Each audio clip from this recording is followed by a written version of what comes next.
भगवान राम की 5 वर्ष वाली प्रतिमा ही चुनी गई। भक्तों को दर्शन करके मिलेगा अनोखा आनंद। अयोध्या भगवान राम की जन्मस्थली है, इसलिए इस बात पर कोई संशय नहीं था कि यहाँ मंदिर में उनका बाल रूप ही विराजमान होना चाहिए। श्री राम जन्मभूमि तीर्थ क्षेत्र ट्रस्ट के कई अधिकारियों का सुझाव था कि भगवान राम का यहाँ पर वही बाल रूप होना चाहिए जिसे देखकर माताओं के अंदर ममता भाव जागे। अयोध्या में भगवान राम के मंदिर में प्राण प्रतिष्ठा का अनुष्ठान शुरू हो चुका है। 17 जनवरी को भगवान की चांदी की एक प्रतीकात्मक प्रतिमा को मंदिर भ्रमण कराया गया। 18 जनवरी को उनकी मुख्य मूर्ति को आसन पर विराजमान कर पूजन कार्यक्रम शुरू कर दिया जाएगा। मुख्य प्रतिमा के रूप में भगवान राम की 5 वर्ष के बालक रूप को मुख्य मूर्ति के रूप में चयनित किया गया है।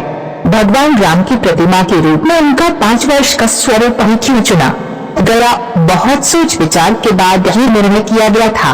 अयोध्या भगवान राम की जन्मस्थली है, इसलिए इस बात पर कोई संशय नहीं था कि यहाँ मंदिर में उनका बाल रूप ही विराजमान होना चाहिए। श्री राम जन्मभूमि तीर्थ क्षेत्र ट्रस्ट के कई अधिकारियों का सुझाव था कि भगवान राम का यहाँ पर वही बाल रूप होना चाहिए जिसे देखकर माताओं के अंदर ममता भाव जागे।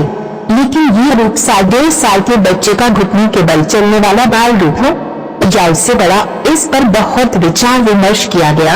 दरअसल ट्रस्ट के कई लोग ये भी चाहते थे कि यहाँ भगवान राम का पूर्ण पुरुष के रूप में भव्य स्वरूप विराजमान होना चाहिए, जिससे उन्हें देखकर युवाओं के मन में वीरता भाव जागे और वे अपने राष्ट्रीय समाज में धर्म रक्षा के लिए प्रेरित हो सके।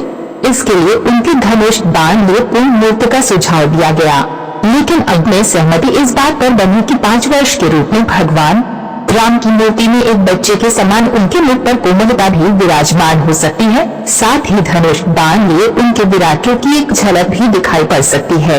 इससे उनकी मूर्ति को देखकर जहां माताओं के अंदर ममता की भावना जागेगी, वहीं पुरुषों को उनकी मूर्ति देखकर उनके पूर्ण रूप का आभास होगा, जिसके सामने नतमस्तक होकर वे आशीर्वाद और वरदान मांगने के लिए प्रेरित हो सकेंगे।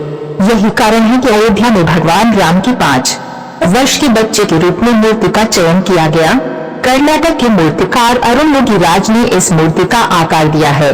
कहा जा रहा है कि ये मूर्ति भव्य है और इसे देखकर भक्तों के अंदर अद्भुत भक्ति भाव पैदा होगा।